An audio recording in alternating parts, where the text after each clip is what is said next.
বাবার সাথে কখনো গরু বাজারে গেছে? এরকম হয় না যে আমাদের বাবা আমাদেরকে বলে কি, তুই আমার ছেলে না, এটা আমার ছেলে না, এরকম বলে না? কিন্তু আমাদের কিন্তু কখনো সময় হয় না এটা আমার বাপ না এটা বলার।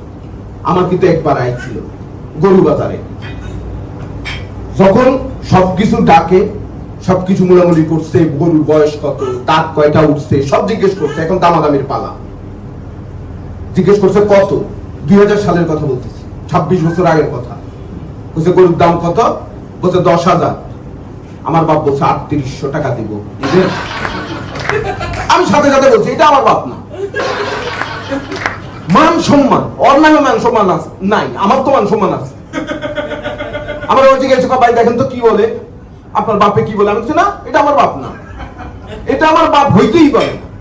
উনি মুরব্বী মানুষ আসছিল, উনার কোনো ছেলে বাজারে আসে নাই, আমি সহানুভূতি দেখাই আইছি। বাপে কইছে ওই ছাগলের কথা শুনেন না, পাশে থাকা ছাগল আমার দিকে তাকাইতেছে, কিন্তু কালারও মিলতেছে, চেহারাও মিলতেছে, গলায় দড়ি নাই। এবং সবচাইতে খারাপ দিক হচ্ছে আমার বাপে পরে ওই গরু 3850 টাকা কিনে দিচ্ছে।